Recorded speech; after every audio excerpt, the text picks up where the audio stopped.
The interpreter this morning is Tobias Omonde. We are here to have a conversation about money matters and how you would be able to stretch your shilling.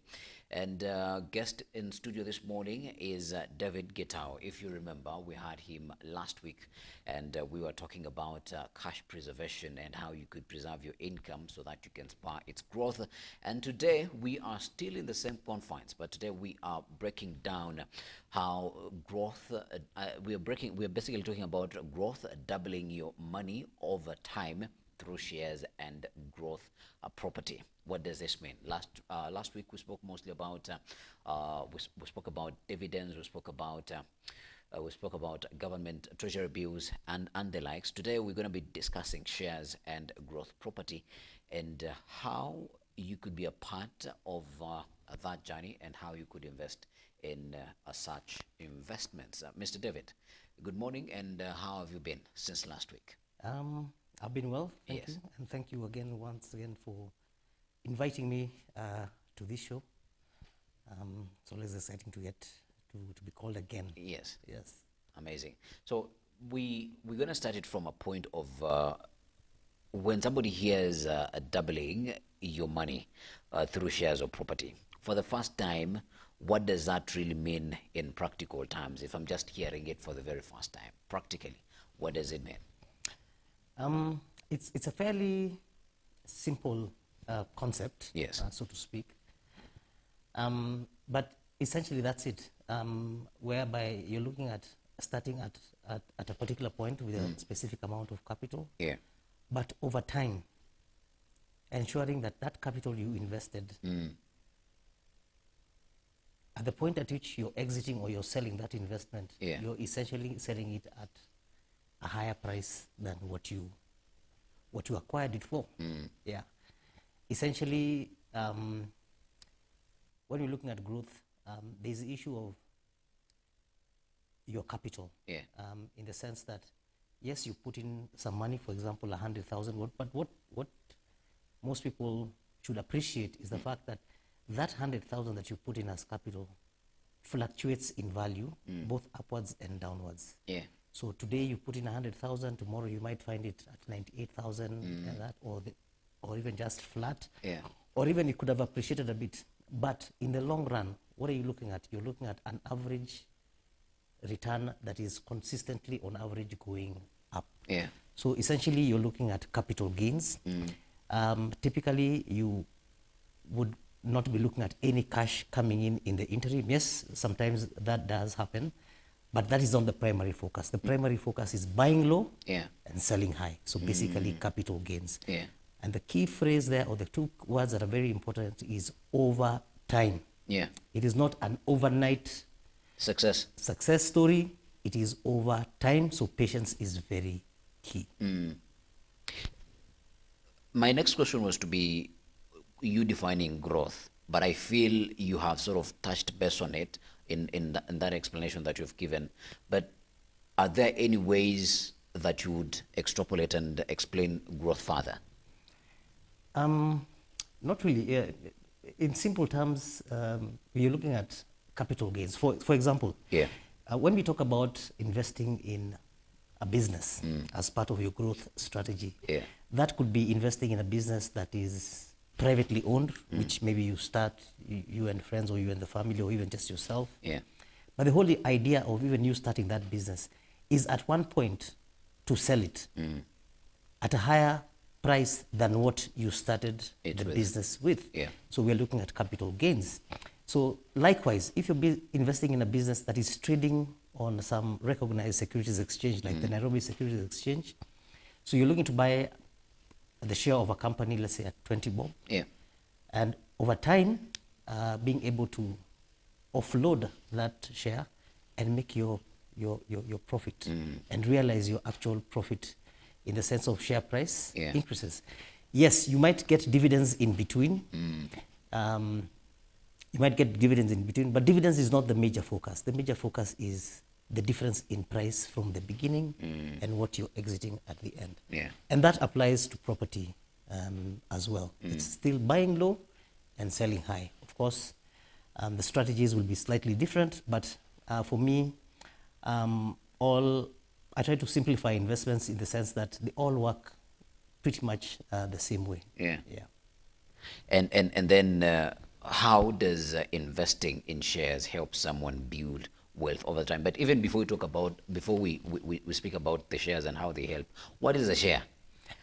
Basic. Somebody might be wondering, wanaongelea mambo ya shares ni nini? Yeah. When you put money into a company, Yeah. Essentially what you're exchanging that money for is a share. And a share simply means that now you have an ownership stake in that company, and being an owner in that company then gives you certain rights. Yeah. The right to attend meetings, the right to appoint directors, Yeah. The rights, of course, even sometimes the rights to appoint key employees. But of course, the biggest right there is the right to the cash flows of the business, Yeah. in the form of profit. Yeah. So when the business makes profit, as an owner of the business, as a shareholder in the business, you have a right to those profits, which will come in the form of dividends. However, if the business is not doing too well, Yeah. you also have to share in the losses. Yes, and it's a very simple concept. Look at it like your own personal budget. Yeah. You have your income and your expenses. What is left over as a person is what you're going to use. In a business, it's the same thing. Yeah. It's what has come into the business. The business has paid rent, it has paid salaries, etc. So what is remaining after that? Your net profit, even after paying taxes, after paying all your loans. That is what I mean by the cash flows. You have a right to those cash flows of Yeah. the business. And of course, that right may not be absolute, because depending on the structure of the company, the directors may have to declare that, okay, yes, we've made X amount of profit, but we can't give everything out. Let's just give a portion. We reserve a portion for growing the company. Yeah. But essentially, at the end of the day, it is the net profit that you're looking at. Yes. There is a fear that the stock market is only for the wealthy or the very educated. How true is this? But even as you're thinking about that question, where then do we find these shares? Because we have understood what a share is. Where do we find them, and how do we get access to them? Okay. In terms of whether you need to be an expert or not, Yeah. That is basically a myth. You do not have to be an expert to invest in shares. There are those people who are good at spotting stocks, the likes of Warren Buffett. They use very simple principles. And let's break down buying shares like buying clothes. All right. Because essentially, we're talking about a stock market or a share Yeah. market. Yeah. And whether you're buying clothes in Gikomba or you're buying vegetables in Marikiti, after all, it's a market. And Yeah. all markets essentially work the same. So the key question you should be asking ourselves is, okay, when you go and buy clothes, what are the two things that you're essentially looking for? One is quality. Yeah. You're looking for clothes that will last you a long time. You're looking for clothes which will give you value for money. Then secondly, you're looking at price as a second determinant. Yeah. Price means you're looking at buying that clothing item at a discount. So if we translate that into how you go about making an investment decision as to what share to buy, you go through the same process. Yeah. Essentially, you would pick a company. But even before picking a company, the best route to go would be looking at the big picture first, trying to figure out, okay, which industries or which sectors of the economy are going to thrive within my investment horizon. Yeah. And then now you narrow down. So maybe you have 12 industries. You can say tech, agribusiness, education, health, ECC, and you come up with all these, and then even real estate. And then now maybe you then say, okay, where exactly do I have some expertise, or where can I develop that expertise? And let's say you assume maybe real estate. Then again, you ask yourself a very simple question. In real estate, who is going to thrive? And you keep narrowing down until you get to a point, okay, I want to be the owner of a business that probably manufactures and sells cement. So when you get to that stage, you have three options. You can start your own cement factory. You need billions of shillings to do that. You can either go to a privately owned company that is manufacturing and selling cement. of course, and ask them, the shareholders, hey, can you sell me something? Again, the most likely answer will be no, because they're also seeing the same thing you're seeing. So your third option is, okay, let me go to the public. And by the public, I mean, let me go and look for a company that is trading on the public, where shares are easily transferable, where I can buy shares. And then now you go and look which companies are trading on the stock exchange that manufacture and sell cement. That is typically where the first dilemma comes in. Because you'll probably go there and find 3 or 4 companies that don't do that work. So when you're faced with that dilemma, very simple. Revert back. Default setting, buying clothes. You're looking for a quality company that is selling at a cheaper price. At a cheaper price. And when you're looking at a quality company, there are typically, to put it simply, 4 things that you would look out for. 1, what is the board and the management team like? Do they understand the business? Who are the individuals running that board, in charge of that company? Do they understand the business? Because these are the people who are in charge of coming up with strategy, the board in terms of approving that strategy, and then management executing that strategy. That element of the board and management, what we call corporate governance, has become the most important kind of like factor when you're looking at the quality of a company. However, it is the most subjective. The other thing when you're looking at quality of a company is, are they actually making any money? Especially if you're a rookie. Yes, we have investors who invest in businesses that are making losses, but when you're beginning your journey in the stock market, it's always good to pick out companies which essentially are making money.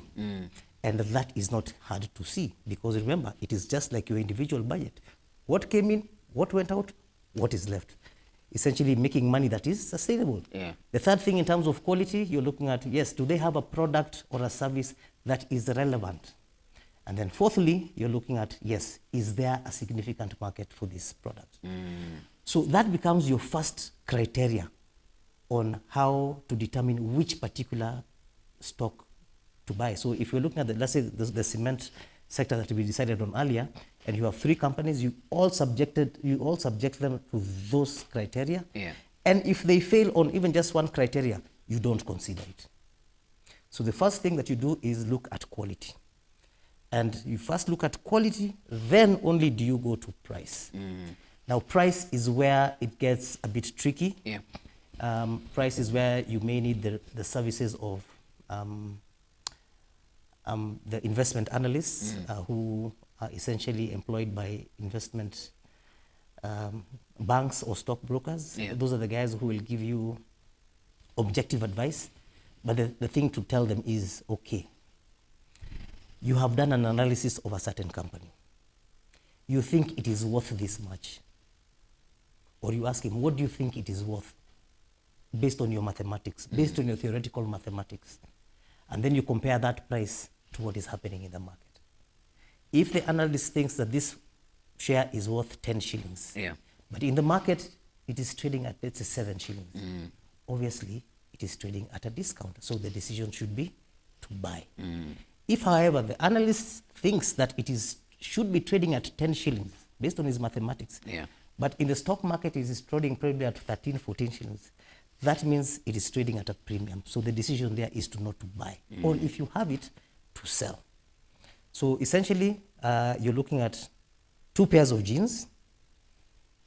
One is they're both the same exact quality. One is at 1,000 shillings, the other is at 1,200.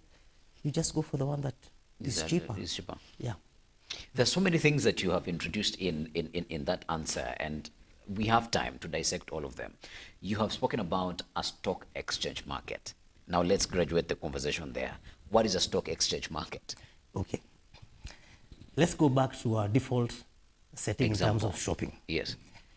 Remember, this is a market. A market is simply a convenient place for buyers and sellers to meet. So the stock market is just a convenient place for buyers and sellers to meet, but the commodity in that market is ownership stakes in companies, meaning shares. Marikiti is a convenient place for buyers and sellers to meet, but the commodity is vegetables. So that is essentially a stock market. And one of the myths is that it's only for the big boys. Again, that is a myth because it's a public market. anybody can access it. Yeah. Yeah. When you say anybody can access it, now let us talk about access. You've talked about investment bankers. You've talked about investment analysts. I am Hubbard. Let me use the most used example. I went to buy shares in Safaricom. I have 1,000. Okay, 1,000 bob might be little. Let me say I have 10,000 Kenyan shillings. Where now do I go? How do I start moving to buy shares in Safaricom? Okay. The first thing that you need to do is go to a stockbroker or an investment bank. These are licensed entities to help you access the market. And then you will open what they call a CDSC account. CDSC? Yes, Central Depository and Settlement Corporation account. Yeah. This is the central registry that basically holds all your shares on your behalf. Because we are no longer in the days where you had to have a physical piece of paper to prove ownership. Everything is electronic. So you go to the stockbroker, open a CDS account. And based on now your discussions probably with the investment analyst at the stockbroker, then now you can decide how much you want to put in. Once you have the account, you'll be given the account number where you can deposit funds. As an individual, so you deposit funds, and then now you give instructions. Please buy me X share. I have put in 1,000 bob, so please buy me worth, let's say 500 bob. Yeah. And it is the work of the broker to go into the market and get you those shares from a seller. Yeah. You mentioned 1,000 bob being too little. Again, that is what I would call a myth, because you're saying, essentially you're saying it is for the rich. It is not for the rich. 10,000. It is not for the rich. Yes. Now, the reason I say that is because the minimum number of shares you can buy is 100 shillings. Oh, sorry, 100 shares. Yeah. So if a share is trading at, let's say, 1 shilling, you just need 100 bob. Yeah. There's some shares that are trading at 50 cents. You just need 50 shillings. Yeah. That's not if we don't count the transaction costs. Yeah. What is important is what we discussed in the earlier session. Yeah. That being successful financially is all about behavior. It is all in the mind. And the behavior here that we're talking about is discipline, which is very hard to teach. Yeah. And discipline eventually leads down to consistency. So if you want to be a good investor in the stock market, you just need to be consistent. Haba na haba, ujaza kibaba. Yeah. All the stock market gurus, including the works of Warren Buffett, and even the Kenyan gurus in the stock market, the big boys, all started somewhere. Yeah. And for them, if you look at all of them, it was the issue of being consistently in the market, constantly buying over time. So you're buying these ownership stakes over time, and over time, your money is also compounding, it is also growing. So later on in life, you find you have a big portfolio, but you must start somewhere. Now, that is one route. Yeah. You can go directly. Remember, all investments, you can either go direct to the market and buy, or you can also go through a collective investment scheme. Now, if you decide to go through a collective investment scheme, and just to recap, a collective investment scheme is just an investment vehicle that pulls resources together. Because, of course, with more money, you're able to do bigger things than you not ordinarily be able to do by yourselves. So we have collective investment schemes which specifically are designed to buy shares. Yeah. And they're called equity funds. So if we go the route and say, okay, yes, I only have 1,000 bob, how much can I do with 1,000 bob? Because if I went direct with 1,000 bob, I would probably just buy probably one company's shares, and very little. The other route is, why don't I take this 1,000 bob and go and look for a collective investment scheme whose objective is growth and whose objective is basically buying shares, and we call those equity funds. And the good thing with equity funds is that when you put, let's say, the 1,000 shillings, an equity fund is a pool. It has different stocks in there. So you become an owner indirectly of all these different companies. You get instant diversification. You get the professional management because maybe you don't even have the time to actively manage these investments. Look at the newspapers every day. Yeah. Try and do this analysis. There are guys who can do that. So you can either go directly or through what we call an equity fund. Yeah. We've seen, I have seen in the United States that trading stocks is as easy as going onto your phones, and access is basically very simple. Is that something that is also possible for here in Kenya? And I don't need, because what we're not saying that the investment brokers also, there are fees that they're going to charge you because they're doing the job for you. At what level will I need to develop to be able to trade on my own behalf? Okay. Going directly does not necessarily mean that you won't use the tech, because with time we've gotten tech. Yeah. But even in Kenya right now, even as you're using tech, and then you place your order on your phone, Yeah. that order still has to go through the broker. So Because eventually the broker is the interface. Yeah. Yes. Yeah. So it doesn't make a difference whether you actually went to the broker and gave him written instructions, Yeah. or you, because Use even your technology. all these investment banks, they all have apps Yeah. where you can buy and you can sell. So the only difference now is that instead of giving written instructions and filling in a sell order or a buy order form, Yeah. you're just filling it online, but it has to go through Through the broker. Because the broker now has access to the larger market and they're able to identify Yeah, yeah. these products for you. Yeah. Then what is the difference between short-term trading and long-term investing when it comes to shares? Now, one of the things that, if you recall what we talked about, growth, doubling, tripling your money over time, Yeah. there's a fundamental difference between the short-term trader and the person who is investing for the long term. The short-term trader is basically speculating, which is essentially guesswork, because share price movements are random. Yeah. Okay, it's just saying, oh, where will this thing be? Maybe Yeah. it will be at 10 shillings tomorrow, today's at 9. That is essentially guesswork. Yeah. Because remember, shares go up and down, up and down. What we're looking at is eventually, in the movement of up and down, what are we looking at? Eventually, the average movement should be Up. So my recommended strategy would not be any short-term trading. Short-term trading also has its own disadvantages because of buying and selling. Yeah. Their transaction costs. Remember, you're taking your vegetables to the market. You will have to pay fuel, loading fees, etc. And then you have to bring that van back. Yeah. If you go and take small things You're to the making market, losses. you're making losses eventually. So just be there for the long haul. That is how businesses work. Because if you look at it even from a private perspective, you will not start your own private business now. 3 months down the line, you want to sell that business to move into another business.